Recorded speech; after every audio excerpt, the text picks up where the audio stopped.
I am not here to be Queen of the Ashes. Hey guys, welcome back. Today we're looking at Game of Thrones Season 8, and we're going to talk about Daenerys Targaryen. Season 8 had a lot of problems, mainly due to the lack of payoff in the series. In this season, despite finding out that Jon is a Targaryen, we never get to see him exercise or use his blood right.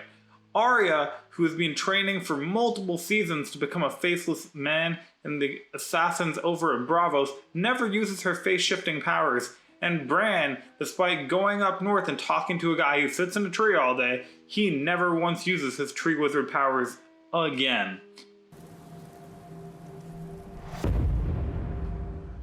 Oh, except to be a crow or something.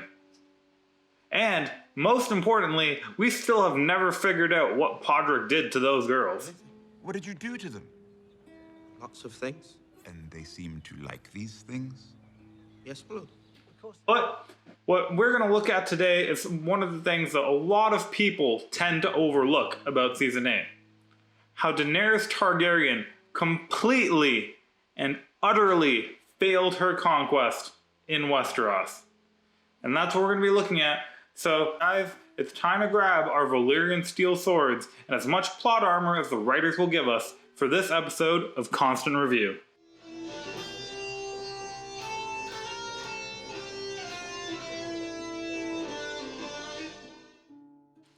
In Season 8 of Game of Thrones, there's surprisingly a lot to love. The creators of the show decide to spend so much money in CGI and battle scenes that they become some of the best scenes that we've ever been able to see on television. In fact, we've never been able to see dragons or fantasy creatures or medieval battles like this in the history of television, and these are really something remarkable that we can't ignore. Unfortunately, with that, they needed to cut their budget somewhere, and it looks like that budget came out of the scripts that they gave to the characters, sometimes forcing characters to just end up saying the same lines over and over again. Is my queen. You are my queen. Daenerys is our queen. And you will always be my queen. You are my queen. Not to mention having to bring in their own props on occasion. But let's look at our once beloved dragon queen, Daenerys Targaryen.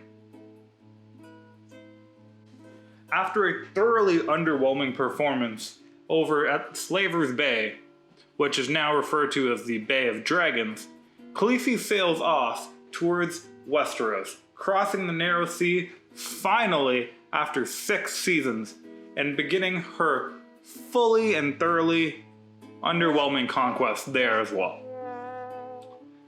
Shortly after Khaleesi returns to the rock on whence she was born, she ends up meeting Westerosi Jesus, Jon Snow, and joins him in a war to defeat the magical plot device of the North, the Night King. Loses her entire army, though magically some of them had an extra life. How far gone?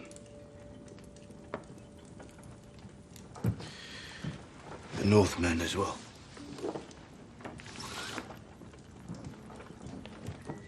I want to dive into in this episode is what Daenerys Stormborn of House Targaryen came to Westeros to achieve. I'm going to break it down to 3 goals, and we're going to look at how she colossally failed at performing any one of them. Goal number 1. Daenerys Stormborn intended to take her rightful position as the ruler of Westeros. This one may be the most straightforward one of all of them. Despite her attempt to take over the continent, her entire mission led to her reaching the Iron Throne, but dying before ever sitting upon it. Though, thankfully, because of Drogon, we managed to stop anyone from sitting upon it. Now, you might say that she did manage to conquer the 7 kingdoms, to which I would reply, not all of them.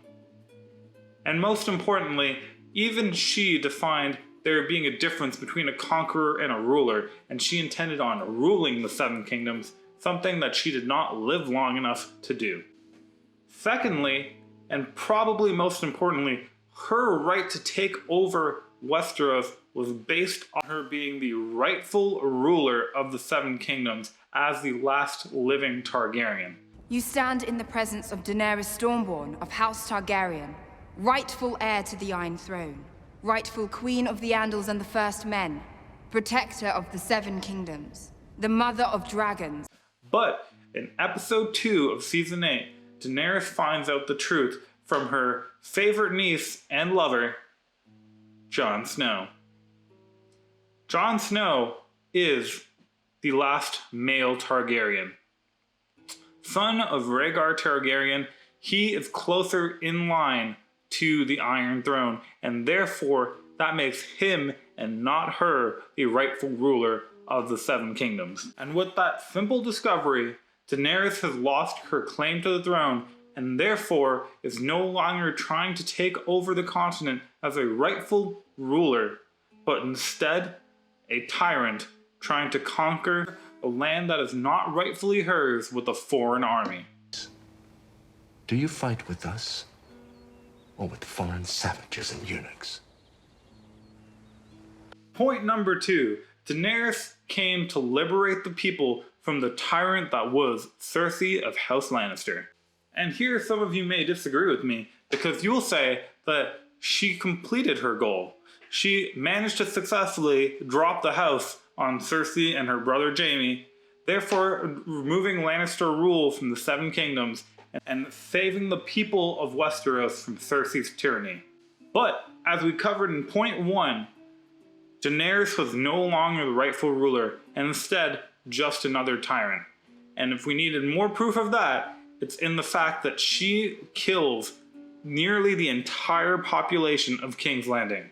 In so doing, Daenerys posed a bigger threat to the people and the realm than Cersei ever did, and therefore she failed at liberating these people, unless we consider them liberated from life. My father was an evil man.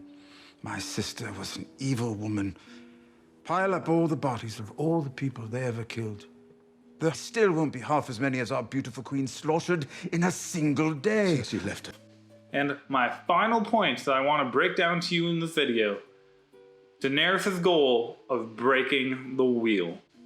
Daenerys believed that the wheel was the metaphorical object that kept the people down, that trampled them, and led only to the benefit of people like Cersei Lannister.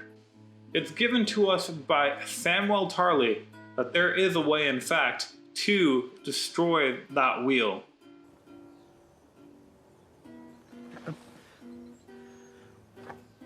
We represent all the great houses, but whomever we choose, they won't just rule over lords and ladies. Maybe the decision about what's best for everyone should be left to, well, everyone. Of course, this idea is quickly mocked and dismissed by all the lords and ladies who are present. In fact, it could be considered part of Daenerys' doing that the only democracy that currently exists in Westeros, the Iron Islands, was actually overthrown by a tyrant thanks to her.